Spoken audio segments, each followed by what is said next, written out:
the Honorable Ambassador of the State of Israel to Brazil, Ms. Tzipora Rimon, Mr. Berl Eisenstein, the chairman of the Confederation of Jewish Federations in Brazil, Mr. Ozias Ruman, the chairman of the Rio de Janeiro Federation, distinguished rabbis, representatives of all the Jewish organizations of Brazil, of Rio de Janeiro, the Israeli business delegation under the leadership of Mr. Shraga Brosh, the president of the Manufacturers Association of the State of Israel, members of the embassy, the ministry, distinguished ladies and gentlemen, fellow Jews. I must say that I'm very excited. I'm so excited that I'm quite unusually, I don't know where to start. And this is because it's always wonderful to see all the Jews sitting together, united and undivided in the support of the State of Israel and the Jewish causes.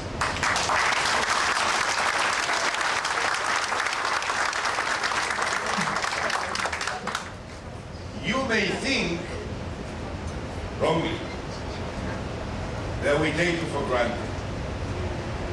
This is not true. Every time it happens to me, again and again, I'm thrilled to see the enthusiasm, the unity, the sense of solidarity, and the sense of responsibility that Jews feel towards each other. And I want you to know that we respect it a lot. It gives us, the Israelis, a very important dimension for what we are trying to achieve. Because we always think that we don't just fight for the well-being of the Israeli people. The existence of the State of Israel, the strength of the State of Israel is the guarantee for the safety and security of Jews in every corner in the world.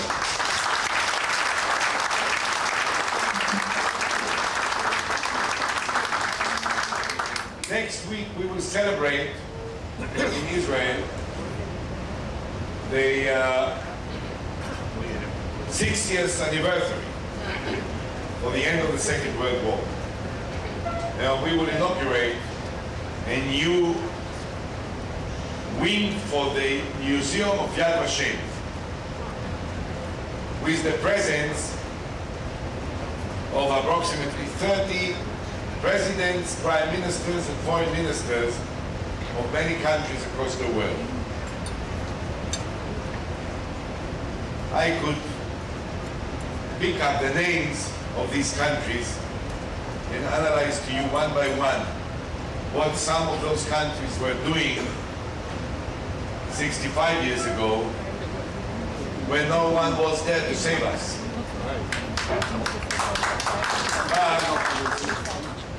We are not particularly interested in arguing about the past. We have a long memory, perhaps the longest that any nation has amongst the nations of the world. It goes back thousands of years. We forget nothing and we forgive nothing. But when they will assemble next week in Jerusalem, and they will come to Yad Vashem, to the memorial of those who were perished in the Holocaust, what they will really see, they will see the victory and the triumph of the Jewish people, because they will be the guests of the State of Israel, the independent, the powerful state of the Jewish people that emerged out of these ashes of the Second World War, but had the power, had the courage, and had the vision of overcoming all those hurdles and difficulties in order to build up again that which some of them threatened to annihilate during the Second World War. And the bond between the State of Israel and the Jewish communities is ultimately the source of our strength and the source of our pride. And I must say, occasionally, when I hear comments by world leaders about the importance of their Jewish communities, I'm not certain that I feel very comfortable about it. Because I have to make sure that I understand where these comments come from. But at the same time, these comments recognize the strengths and the power and the independence and the solidarity that characterize Jewish life and Jewish people and the State of Israel. And this is something which is a relatively new phenomenon in the life of the Jewish people. For many, many years in the past,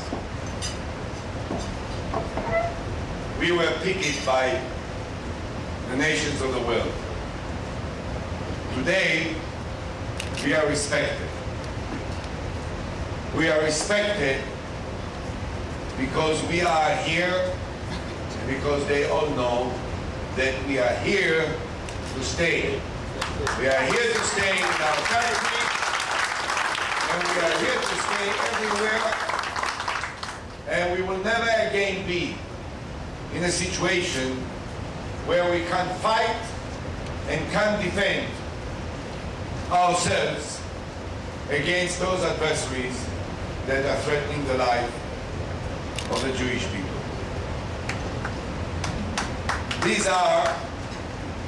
These days are relatively quiet and hopeful days for the State of Israel and for the Jewish people. Something is changing.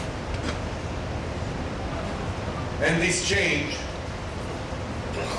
may become a very positive and encouraging change in our lives.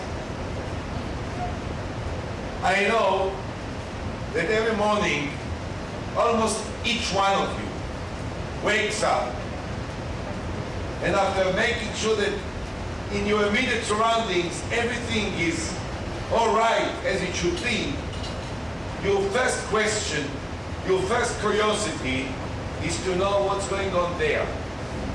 What's going on in Eretz Israel? What's going on with our brothers and sisters, the Jewish people? And what you hear recently, and what you watch and see, appears to be promising.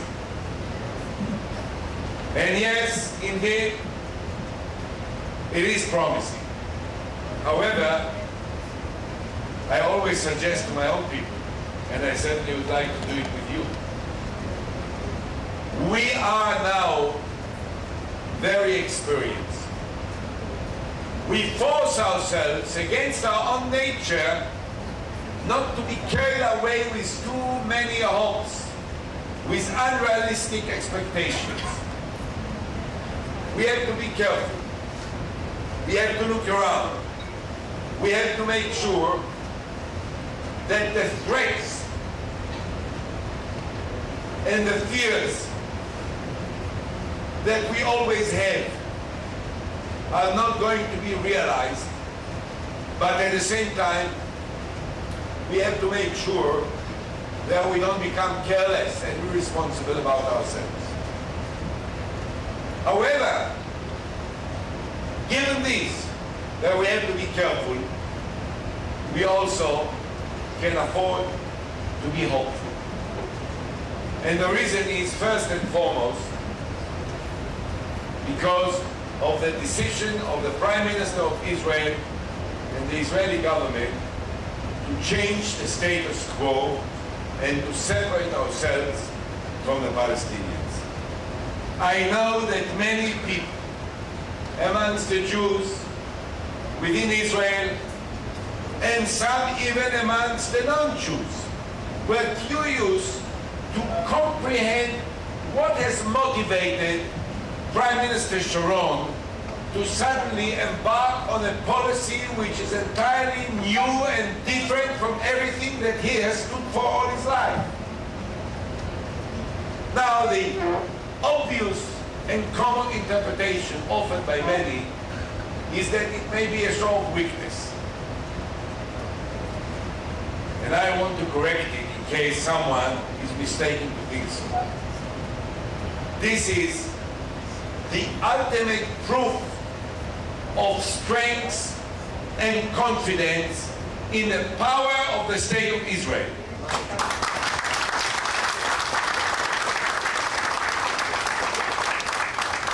I wouldn't have offered this policy to the Prime Minister 5 years ago, 4 years ago, when the Intifada started. At that time, when the Palestinians started that brutal terror with so many suicidal attacks, with shooting of innocent people in the cities of our country, there can be only, at that time, there could be only one response to it: fighting back and defeating the terrorists and those who sent the terrorists. 5 years after the beginning of the Intifada, I think it is safe to say that Israel defeated the terror and the terrorists. It is true, in such wars, there is not an ultimate victory. There is not an absolute victory. You can't kill everyone. You can't stop everyone. You can't destroy all these terrorist organizations from top to bottom. But when you look at the situation today, you know that they, the leaders of terror, were blinking first. I mean, those who remained, because a large number of those who were the leaders of terror are not there anymore. They were individually attacked by Israel and eliminated without any regret and any apology, because we made it clear from the outset that all those who are individually and actively involved in perpetrating terror against innocent Israelis, they will be punished. And there will be no mercy. Whether they are religious leaders or terrorist fighters, and and we didn't hesitate, even when the world was not happy to understand it and to accept it.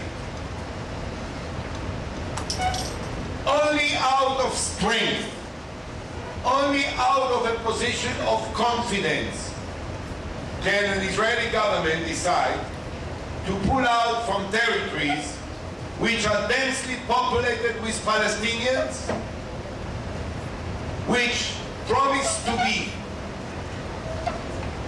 for a long period of time, filled with terror and confrontations, and which do not offer any promise for a future Jewish existence in those areas that will be worthwhile for those who live there.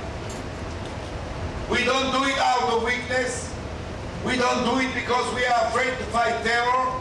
Israel will continue to fight terrorists and terror in every corner of our land if they will continue the war against us.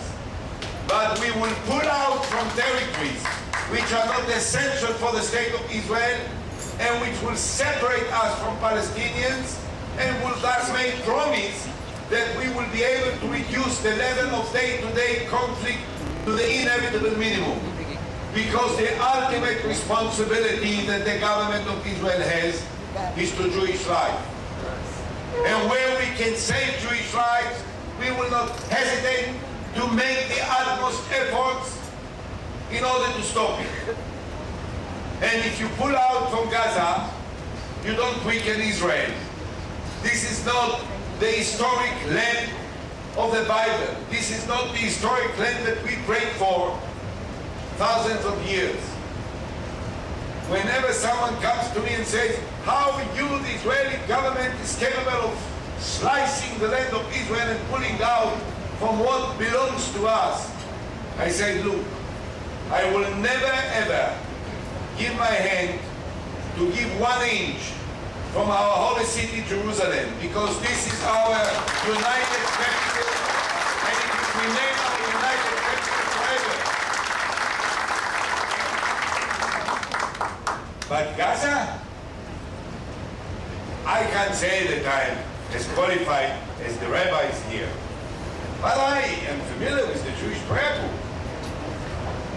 And every holiday I read the prayers, and I don't remember that we ever say, "Ve'ashivenu le'aza ircha berachamim gdolim," and bring us back to Gaza with great compassion. We said it about Jerusalem, we said it about Beit El, we said it about Shiloh. Did we ever say it about Gaza? Was it the lifelong dream of the Jewish people to return to Gaza, to live amongst millions of Palestinians, to be engaged on a daily terror confrontation with these people? I don't remember that. Therefore, what the Prime Minister of Israel is doing, he is setting an example that comes out of strength, of confidence, of power, and of perseverance. And he says to the whole world, wherever Israel can separate itself without taking an unnecessary risk in order to advance the chances of reducing terror and creating an atmosphere of goodwill that will perhaps encourage the most moderate elements within the Palestinians, we are prepared to do it, and we will do it not because you Americans are pressuring us, not because the EU trails us, not because any leader in the world, whether in South America or in North America, whether in Asia or in Europe, anxious that we will do it, because we have enough power to take the risk and doing it because it's good for us.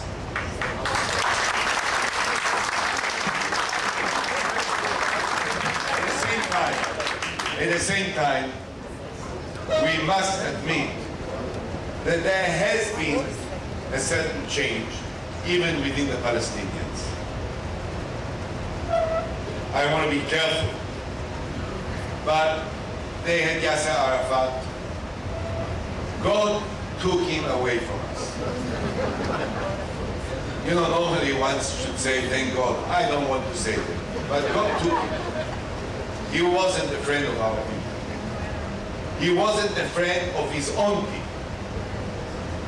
A person who was prepared to carry on a fight and cause the bloodshed of so many thousand civilians, both Israelis and Palestinians, was not a friend of his own people. He was their enemy. Now they had elections. And in those elections, a new leader was elected. Let me be very honest. I know him. I talked to him several times. He is not a patriot of Israel. But he was not elected to be leader of Israel. He was elected to be leader of the Palestinians. And he's supposed to be a patriot of the Palestinians. That's fine. You wouldn't expect someone to be a leader of his nation without being a patriot of his nation. He shouldn't be a patriot of another nation. But when a Palestinian patriot says, as Abu Mazen said time and again, I'm against terror, then I know that he is a Palestinian patriot, because terror doesn't serve the Palestinians' cause. So when you have a democratically elected leader who is a patriot of his Palestinians, who says I'm against terror, who says I will fight the terrorists, what shall we do? Shall we say, like we usually say, like some of us want us to say, until you will deliver, we don't sit with you? You can say that. It is sound, it is reasonable, it is expected. Almost all other nations would have done it. I have suggested to my Prime Minister not to follow this pattern, but to take another route. Perhaps more dangerous, perhaps more risky, but also more promising. What I suggested to him, what he is doing, is to say, when a former enemy says that he is opposed to terror, when he is elected democratically in a nation that never practiced democracy in all of its short history, when he says that he is prepared to fight terror, then I'm prepared to give him a chance. And in the course of giving him a chance, I'm prepared to take a risk. I have to tell you, we are taking a risk. We are not certain that Abu Mazen will have the determination and the power to carry on the war against the terrorist organizations. Maybe they will be stronger. I believe that he has the power. I believe that he can destroy them. I believe that he has enough security guys armed with the most modern weapons to force the terrorist organizations to stop. But he needs to have the determination, the understanding, the emotional strength to fight, maybe violently, against his own people. I don't know if he has. What I know is that I want him to have a chance, and I want the whole world to see that I gave him a chance.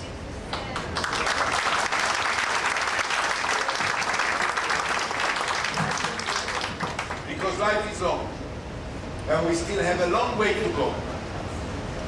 And I want that the international community, which is not always fair, and we know it, and we don't want to go into details, but we all know it, which is not always free of prejudices and biases of the worst kind, particularly against the Jewish people, that they will lose all the potential arguments that they used to use against us, because it will be manifested in front of the whole world that we took the risk and gave the chance to the Palestinians to once and for all make order within themselves in order to advance peace between them and us.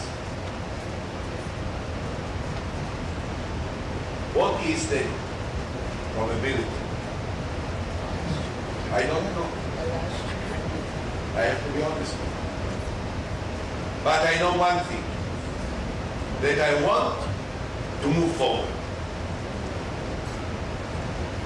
Because there are so many things that we can do, that we ought to do, that we are capable of doing.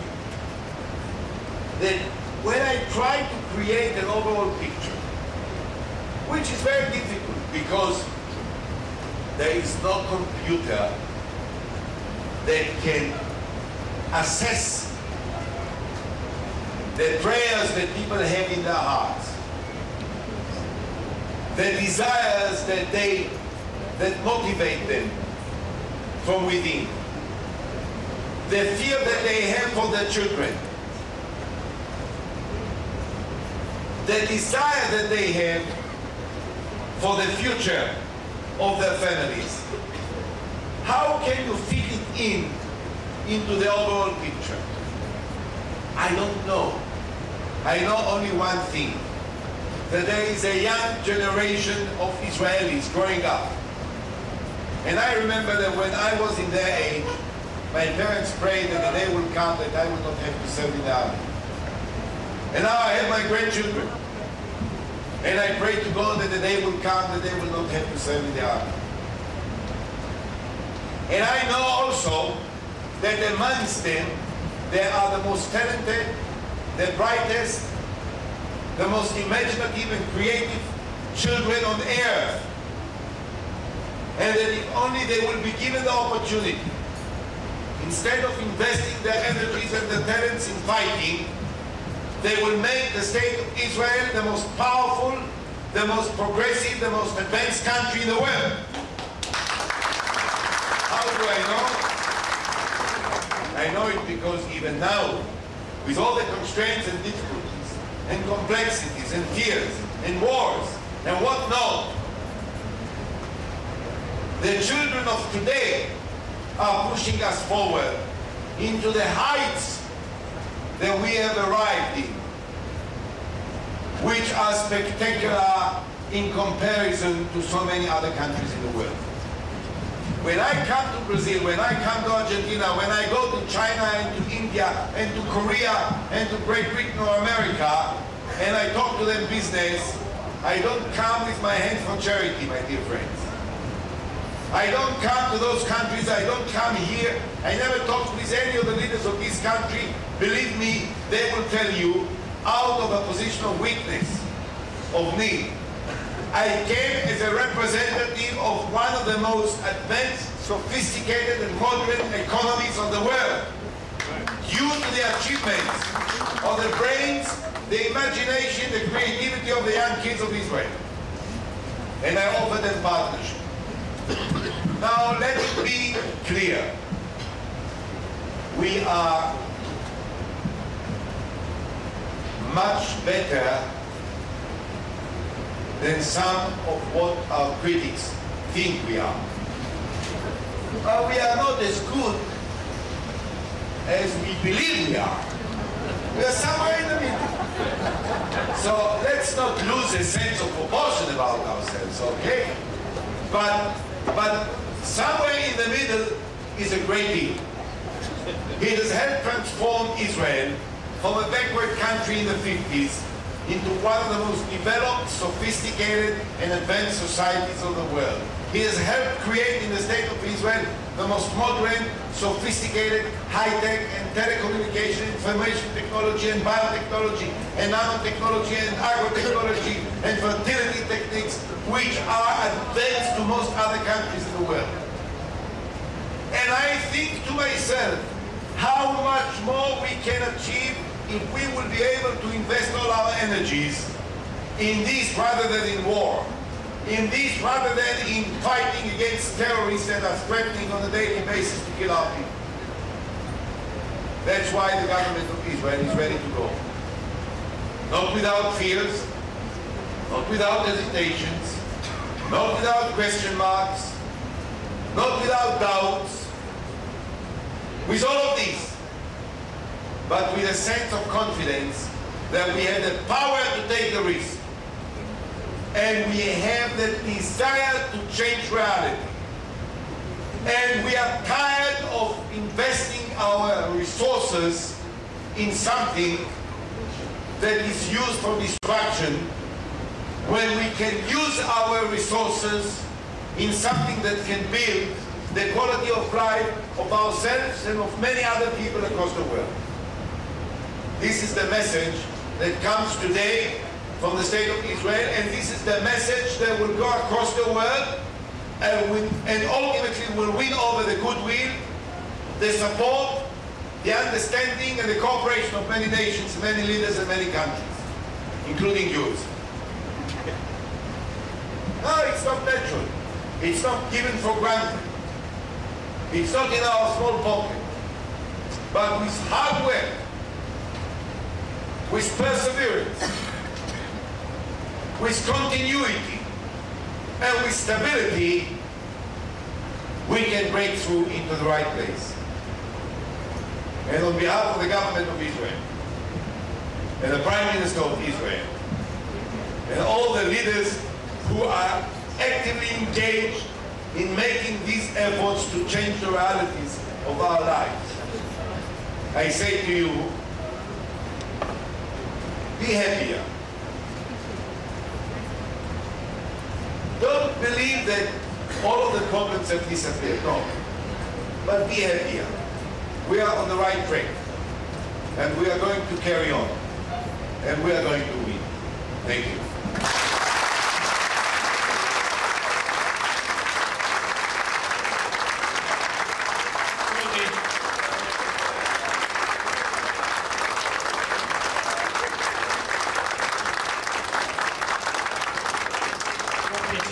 Em nome da Federação Israelita, para dar uma placa em comemoração à sua passagem.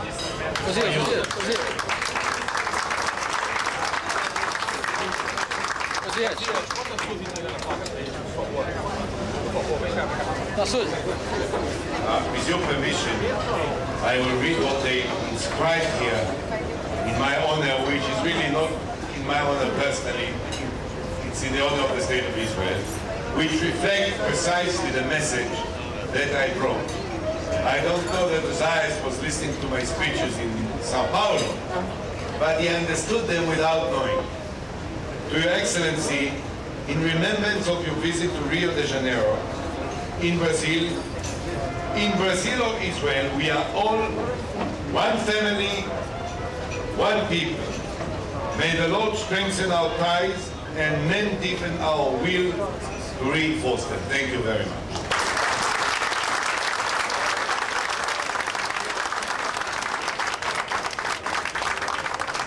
Thank you very much. All the best. Am Yisrael, Am Yisrael, Am Yisrael Chai. Am Yisrael, Am Yisrael, Am Yisrael Chai. Am Yisrael, Am Yisrael, Am Yisrael Chai. Am Yisrael, Am Yisrael, Am Yisrael Chai. Od Avinu Chai, Od Avinu Chai. Od Avinu, Od Avinu, Od Avinu Chai. Od Avinu Chai, Od Avinu Chai. Od Avinu, Od Avinu, Od Avinu Chai. Am Yisrael, Am Yisrael, Am Yisrael Chai. Am Yisrael, Am Yisrael, Am Yisrael Chai. Am Yisrael, Am Yisrael, Am Yisrael Chai. Am Yisrael, Am Yisrael.